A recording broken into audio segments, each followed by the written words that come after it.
The Penn State non-conference season is over. That's Nate Bauer, Sean Fitz. I'm Greg Pickle from BlueWhiteIllustrated.com. Penn State beats Villanova 52-6. Sean, it was at times good looking for Penn State, at times kind of like the first 2 weeks of up and down, inconsistent play. At the end of the day, Penn State leaves healthy and with a win, but with plenty of questions to answer. Good point on being healthy. Denai Dennis Sutton went off with a cramp, came back in. That's pretty much the only thing we've seen, knock on wood, through the first 3 weeks of the season. So that's been a positive. We haven't really seen much consistency from Penn State. The defense really, I think they locked it down today, did a really good job. Going to have to clean up some tackling for Oregon, but that's pretty much what you expected a couple of weeks into the season, especially up the middle with the linebackers and the safeties. Penn State gets a pick six. They gave up 6 at the end on a wonderful catch in the back of the end zone. Not if you had Penn State minus 48.5 at BetMGM. Some would say that, yes. But no, that was a heck of a catch. But yeah, I think everything is focused off of this game is going to be once again, the disjointed nature of Penn State's offense. 21-0 at halftime. They needed a 2-minute drill touchdown and a 2-point conversion to get it to 21. So that's a couple weeks in a row where the finishing isn't happening, and that's concerning moving forward. Yeah, the 2-minute offense has been great. The rest of it has been a little bit out of rhythm more often than not. Nate, your just thoughts on the offense overall today, 3 weeks, however you want to take it. Yeah, these are the games that you have to win, and it's too bad that they lost, Look, the offense needs to be better, right? Everybody can see that. Certainly Nick Singleton has not had the explosive runs that are anticipated from, like, that's kind of the thing. I think there's a lot of hand-wringing over Nick specifically, and obviously Drew's his own separate conversation, but specific to Nick, he's kind of the same guy that he's been absent the home run, right? That's what has defined his career at Penn State, is having big home runs, and they just have not happened for him to this point. We'll see what happens, right? Drew Aller, kind of the same boat of letting one mistake turn into two, right? That's the big thing that James Franklin talked about with his interception, and just generally looking tight. I'm not exactly sure what the word is, but it is more of a combination of factors to my eye than just Drew. Right, it's kind of the whole thing is not running with the efficiency and with the smoothness that you would anticipate from a team that has so many pieces back. Right, that was kind of the deal. Is for this Penn State team, it has every year of James Franklin's tenure, it has been a slog, slow build to get back the offense that it had at the end of the season prior. Right. That wasn't supposed to happen this year, right, with all of the pieces back that they have, and that's exactly what it is. So they will need to be considerably improved against Oregon to win that game. Otherwise, I think things are headed in a very similar direction of, the defense, first of all, the defense is going to get challenged against Oregon in ways that it has not come remotely close to being challenged. But yeah, maybe Penn State holds Oregon to 27 points. Right. If Penn State can't score 28, it does not matter. So really, we've done a lot of talking. I've done a lot of talking, but the last 10 months have all been about what they can do in that scenario.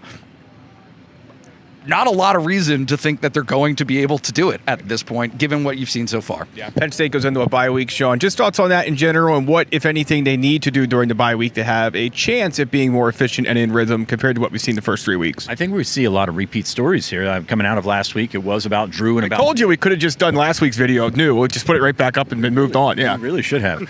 But you get the Aller experience once again of one of the prettiest passes that you'll ever see in a college football game on the touchdown to Trevor Pena. And then, that interception to Katron can't happen because that's 6 against Oregon. I mean, that's 6 against Rutgers, Indiana. Yeah, like that's not ideal. You get those streaks with him where he starts, I think he started out 7 of 10, and then he was 1 of 7, and then he went back and was 4 of 5. And you see the flashes, and just the water won't go over the waterfall for him. And it's just so frustrating if you're watching as a Penn State fan, because yes, you grit your teeth and you say, why can't that happen so often? Why does that happen in the 2-minute drill? James Franklin said after the game, 2-minute drill is different. You simplify things. You don't think as much. You scale down the playbook, everything like that.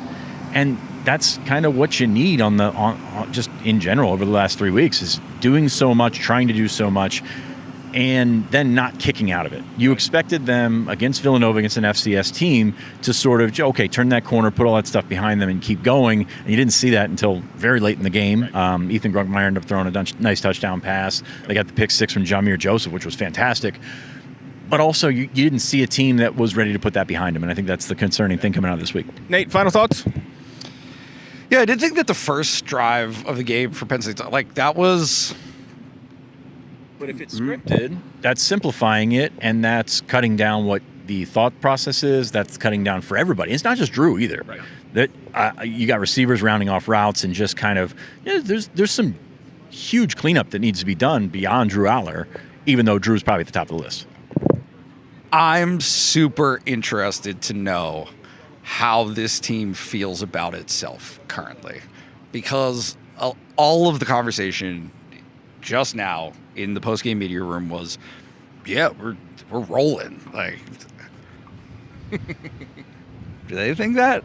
Because I'm not sure that they can be faulted if they do feel that way. If they have, that is earned confidence. However, it's just an interesting dichotomy, right? This difference between what's happening in the conversation kind of swirling around this program right now versus what they're saying. James Franklin's meat on the bone comment about the offensive line last week. James Franklin's comments about receivers and consistency and making more plays for Drew. Like, Drew needs help, and he needs to help them. This is always going to be a mutually beneficial relationship. Right. That is just not happening, really, I don't think, for either side of that relationship, whether it's Drew or his playmakers. So, yeah, Penn State won the game. I said it, I think, 3 weeks ago. Wake me up when it's Oregon. Right. I'm going to be out of town mentally for the next 7 days, because what's going to happen, right? Like, you're just not going to know until that moment arrives. This place will be insane. It's going to be great. But yeah, I think that most of the people who have followed closely these first 3 games, if you haven't been asleep for these first 3 games, you're going to go into this game and come into this stadium sitting on your hands and clutching your pearls, because you are not going to know who's going to show up. Right. Yep. Sean, final thoughts? Guys that did show up. Katron Allen, once again, half as many carries as Nick Singleton, more yards. Did get in the end zone at the end, which was really good. He's been running very effectively. I think the offensive line better than everybody wants to admit it is, because again, you don't know what you're watching on first at first watch on the offensive line. Luke Reynolds, once again, a very productive game. He's become the safety valve. And I thought Andrew Appelier played well as well at tight end. And defensively, the linebackers kind of stepped it up this week in terms of what they were asked to do. It's a very, very difficult position to play. It's a read and react more so than filling gap scheme. And I believe Amari Campbell had 3 tackles for loss. Tony Rojas had 2 sacks. You're going to sort of needle the plays that they didn't make. But for the most part, they were more active and more confident than they've been in the first couple of weeks. Once again, corners really have not been tested. It's great to see Jamir Joseph get the pick 6, but on the outside, I mean, you haven't heard A.J. Harris's name. Ellie Washington did get a pick thanks to Dennis Sutton's pressure. But yeah, you're wondering where these pieces align as Oregon gets here in a couple of weeks. All right, folks, not a bye week for us. We will have plenty of coverage of Penn State and Penn State football recruiting at BlueWhiteIllustrated.com this week. It's $1. Sign up for a week and then build annually from there. And a complimentary subscription to The Athletic is tossed in as well. For Nate Bauer, Sean Fitz, I'm Greg Pickle. We'll catch you next week, or 2 weeks from now, or maybe next week. I don't know. We'll be on BWI Live with T. Frank. Go watch the postgame show, James Franklin's news conference here on the YouTube channel, and we will talk to you either before or after Penn State, Oregon, and the Whiteout game.